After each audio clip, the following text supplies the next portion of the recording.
Hello everyone, it is Kaiju Stuff here, and I'm back with another video. Today, we're going to be doing a review. Specifically, a review on these. These are Godzilla candy figures from the late 90s, early 2000s. These ones in particular are from 2002, which to my knowledge are extremely late in the game when it comes to this style of figure. If you've seen my most recent couple videos, you know that I've grown to have a weird fascination with this genre of Godzilla figures. So I am ultra excited to open these, considering it's been just about 10 days by the time you're seeing this, maybe 15, since Christmas, which is when I got these. So I'm really excited because I've been wanting to open this for quite a long time. So I'm going to start with the one that I have too many of, this being Godzilla 1954. Now, if you don't know, and if this is your first video, or if you just haven't really been looking at my videos throughout these past 2 years, then I also have these two, which is basically the same figure, I think. Once again, I haven't opened this yet, but they're the same thing. They come in every one of these sets. So every time I get a set, I just get another Godzilla 1954. So I guess this is my third one, and I'm going to have a happy little 1954 family. Starting the review with the box. Most of it's in orange color, but on the camera it looks yellow. A very nice picture of the figure, it looking quite gray. On the side here it says Hyper Godzilla, which is weird because the last figure I got of this type of toy said the exact same thing. So maybe that's what these are actually called, now that I think about it. On the bottom right, you have the little Bandai logo. And on the bottom left, it says Godzilla.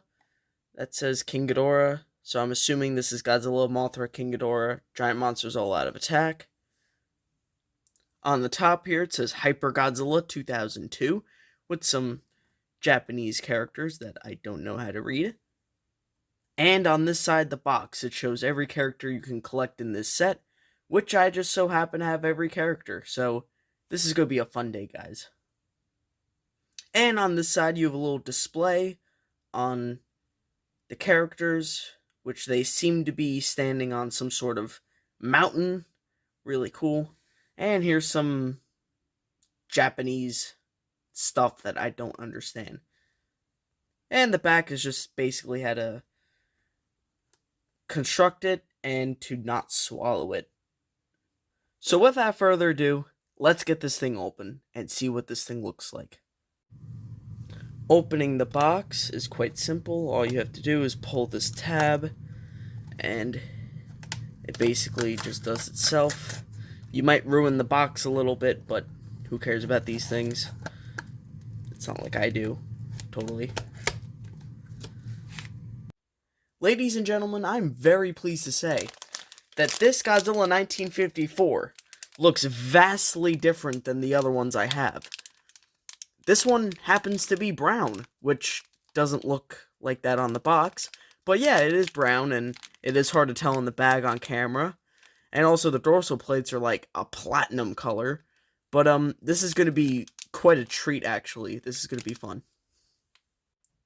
And as you guys probably know, each one of these comes with a package of tiny hard candies, which obviously I won't be eating, because it's about 23 years old. So, not happening, but still very cool to have.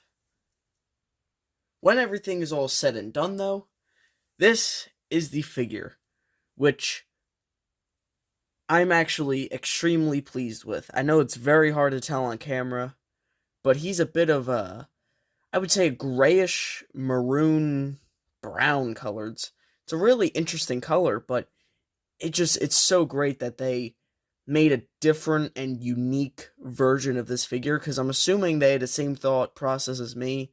Like, if someone were to collect these, they would have a bajillion different Godzilla 1954s. So it's nice that they included 1954 and still did a very unique job with him. Um, this is definitely one of, if not the most unique 1954 Godzilla I have in the collection, so I'm very pleased to have it. Like I was saying though, the skin's a brownish maroon color.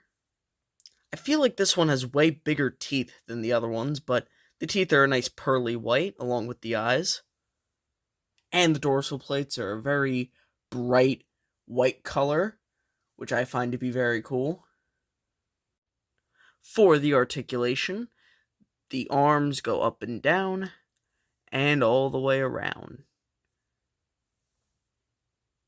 And that's basically all for this figure. But do correct me if I'm wrong.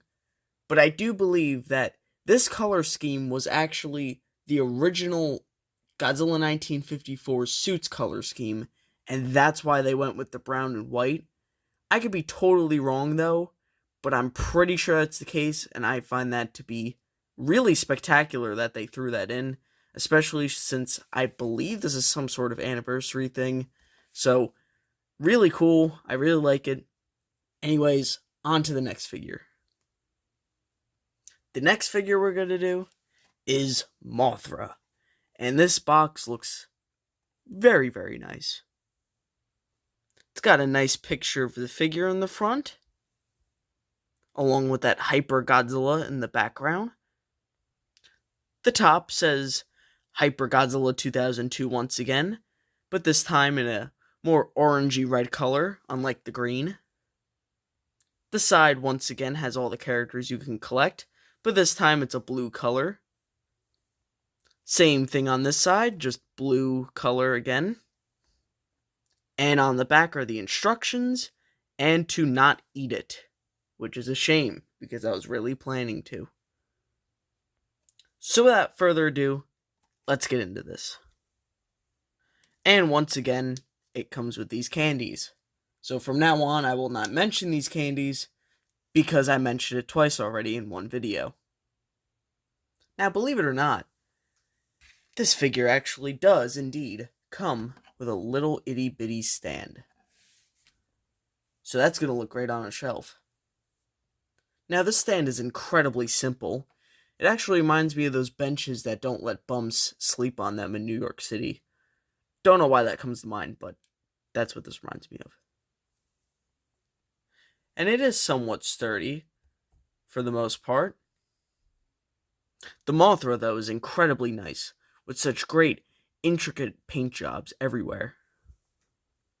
Both wings are nicely painted with oranges, blacks, and yellows, along with some white in there too.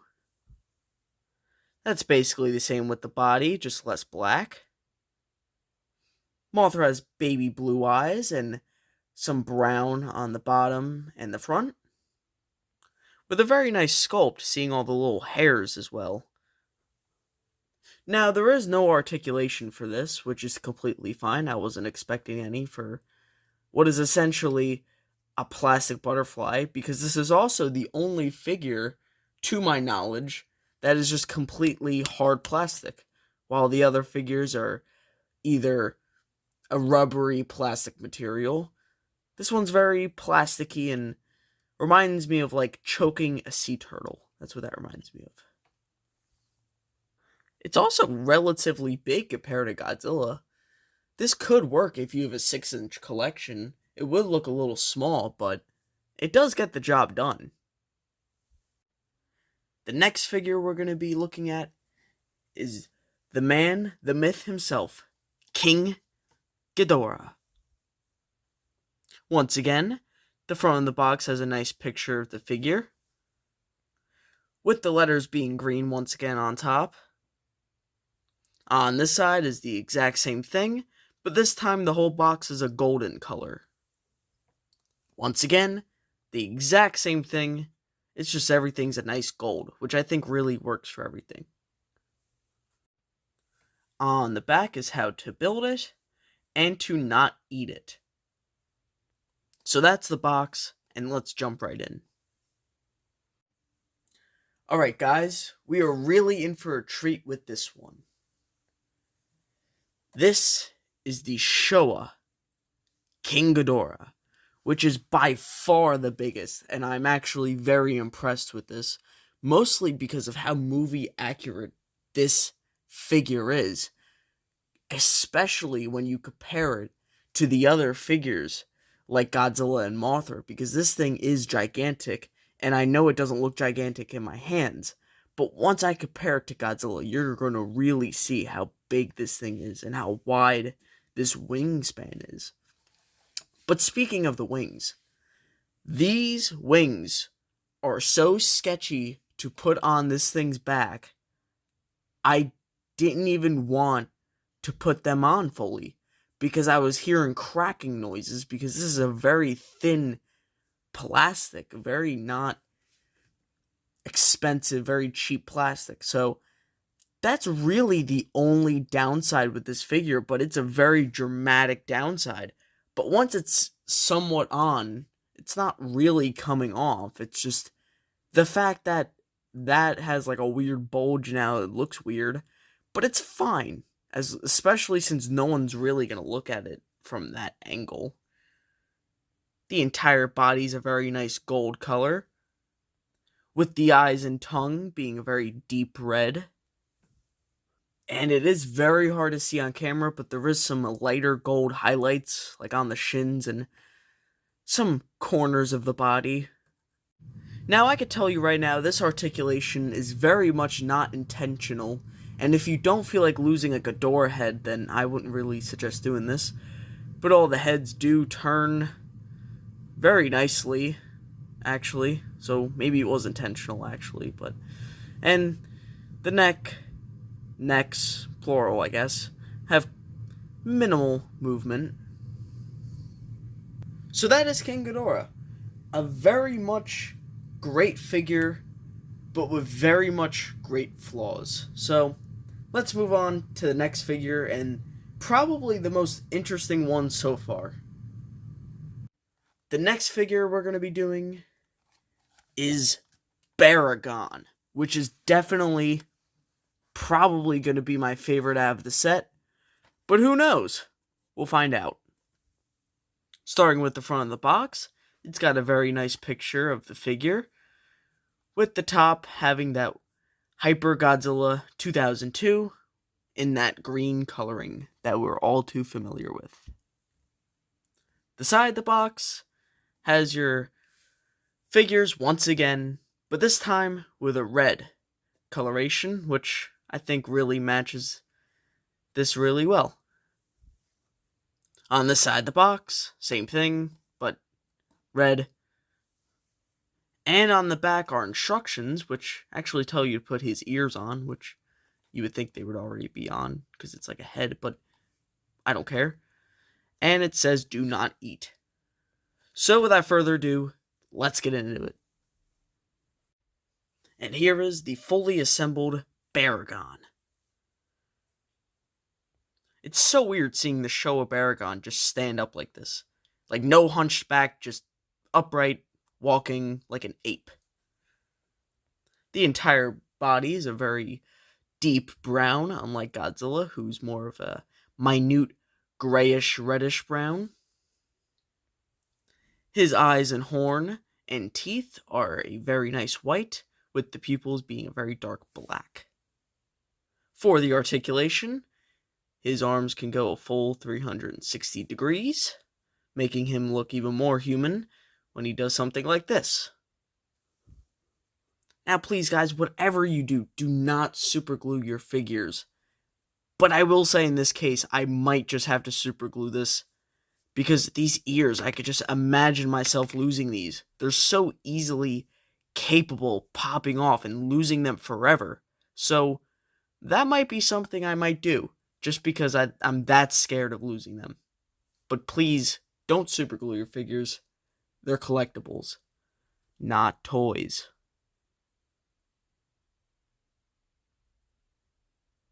Anyway, on to the next figure.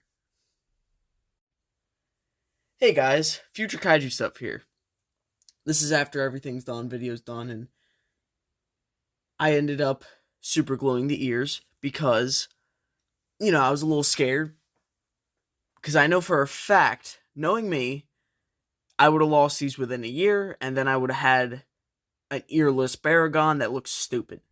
But I will say, putting the super glue in the ear holes reminded me of putting like eardrops in your pet's like ear, like if you have a dog or like cat. So I don't know how any of you would like feel about that, but that's exactly what it felt like. It felt like putting eardrops in my dog's ear. But now I feel really safe right now. I feel safe. Anyway, back to the video that's actually good and not this schlop. Just don't super glue your figures unless you're in this, unless you specifically buy this figure, because this is one of the only figures I've super glued that was actually not broken. Yeah, so just don't do that. Don't listen to idiots, because I'm an idiot that super glues their figures from 2002. Side note, my teacher gave me a nickel today, so cheers about that. Back to the video. And the last figure we're going to be doing today, guys, is the one, the only Godzilla GMK, which I'm quite excited because I don't have too many Godzilla GMKs in my collection, so this will definitely be a nice guy to add. On the front has a really nice picture of the figure. Hopefully this one isn't brown, because that really would not be fun. Like, it was cool and unique for the 54, but I do want an accurate GMK. We'll see what happens, though. The top, once again, says Hyper Godzilla 2002 in orangey red coloring. On this side has a nice green color, remind me of the TriStar film. That also goes for this side, which looks very nice. And on the back says how to construct it and to not eat it. So without further ado, let's get into it. Now, the pose Godzilla's in definitely reminds me more of a T-Rex or Velociraptor than a, quote, Godzilla-like pose, which is basically just standing there with your mouth open. But I kind of like it. It's pretty neat. The body's a black color, but on camera it's more of a greenish black for whatever reason. The eyes are pure white like in the movie, along with the teeth and dorsal plates. And that tongue is a nice bright red. And for the articulation, there is none, which I'm totally fine with because 90% of these figures don't have articulation, so I've grown to expect it. And now the final thing to do in this review is some comparisons. So each figure is going to get one comparison. Now, I found it only fitting to compare a Godzilla 1954 to a Godzilla 1954. This one being the 2002, didn't mean to do that, but they're both released in 2002, Godzilla 1954 by Bandai Creation. And they do look very nice next to each other. For Mothra's comparison, I chose the Mothra from our series. So, yeah, they're pretty much the same. It's just this one is a Mothra from the 2000s, while this one is supposed to be a Showa Mothra. And I think they both convey each other's variation very well. For King Ghidorahs, I chose the Mezco Showa King Ghidorah, which I thought was only the acceptable option. And for Baragon, I was originally going to do the Mezco Baragon, but I figure since I just did the Mezco King Ghidorah, I chose this vintage 1966 Baragon, and they're very vastly different. But yeah, they're really cool, and definitely are different interpretations of the character. And this only just occurred to me when I was looking to find a Godzilla GMK to compare this to, when I realized This is only my second ever Godzilla GMK. The first one being the NECA, which I really thought I had at least 3 in the collection, but I guess not. And with that, guys, thank you for watching. Please like and subscribe if you enjoy the content, obviously. If this is your first ever video, there is way more to enjoy on the channel, especially the main series and other reviews. So with that, thank you for watching. Please like and subscribe. Let's try to get to 1,000 by the end of next year. I know it's not possible, but anything's possible. So with that, goodbye.